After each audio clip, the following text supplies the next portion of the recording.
Hi, I'm Anna Baird, one of our global subject matter experts here at Google for culture and innovation.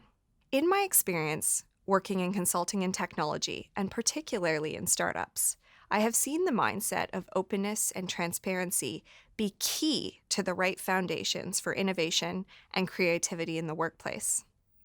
Today, I want to share a little bit about Google's culture when it comes to openness and transparency.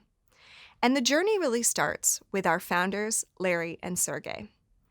So let me tell you a little bit about where Google began and why and how it has tried to keep that mindset even to this day. From the very early days, transparency has been a central focus for Googlers' founding team, Larry and Sergey. You can imagine starting in a garage in Silicon Valley in 1998. You could see one another's work product.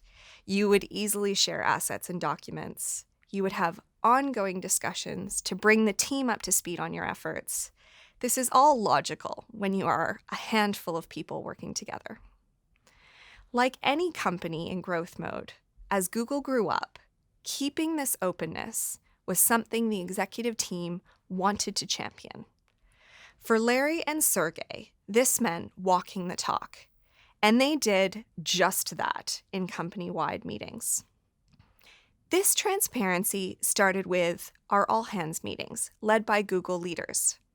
This meeting provides a forum for any Google employee to ask questions directly to the leadership team.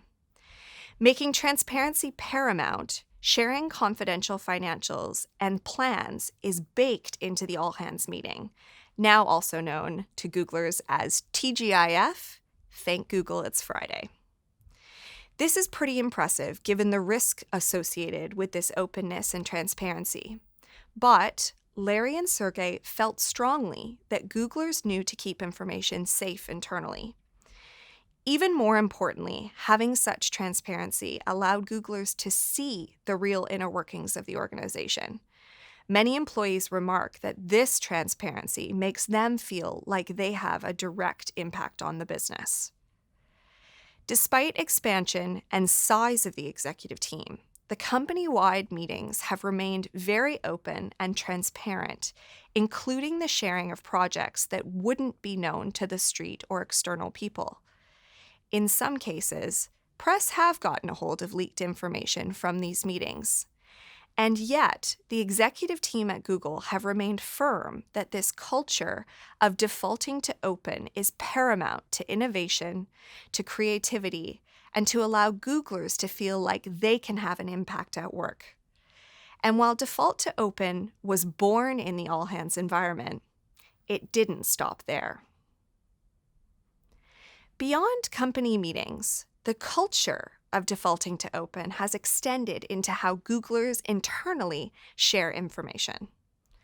Google Drive was designed initially for internal Google use, and then later released as a product to the public. Drive enables people to share and collaborate in real time.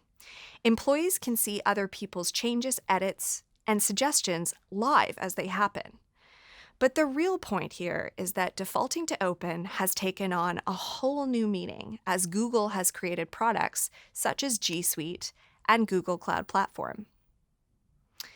Now, defaulting to open means that when you create new docs, new sheets, new drives, you automatically default to it being searchable by other Googlers. You must actively make it private or restrict settings if it is not something you want to share. This is quite a cultural shift when you think about the majority of large corporate collaboration rules where defaulting to private is the norm and sharing is the added action you take. But at Google, it's the opposite. And as we have taken G Suite and Cloud Public to offer to our customers, we continue to encourage them to think differently about the pros and cons of sharing and collaborating in real time, allowing their own version of default to open as a cultural basis for more innovation to emerge. And so, from the beginnings of Larry and Sergey starting to share in meetings and encourage the company to be open and transparent about our work, to where we are now with tools of enablement through G Suite collaboration, you might be wondering, well, what's next? Or what else?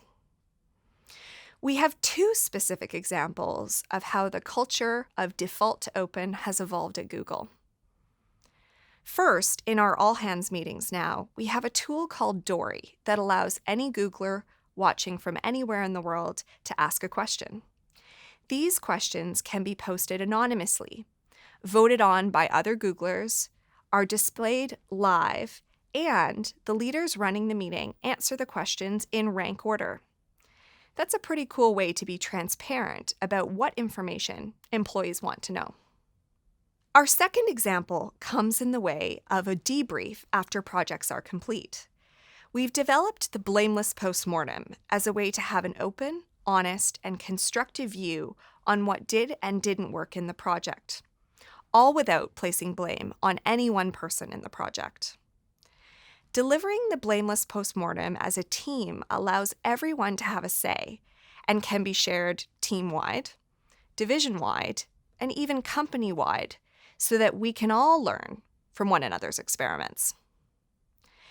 And that is where I leave you here today, which is that defaulting to open for Google started small, but has enabled our culture to innovate. Thanks for listening, and go forth and share.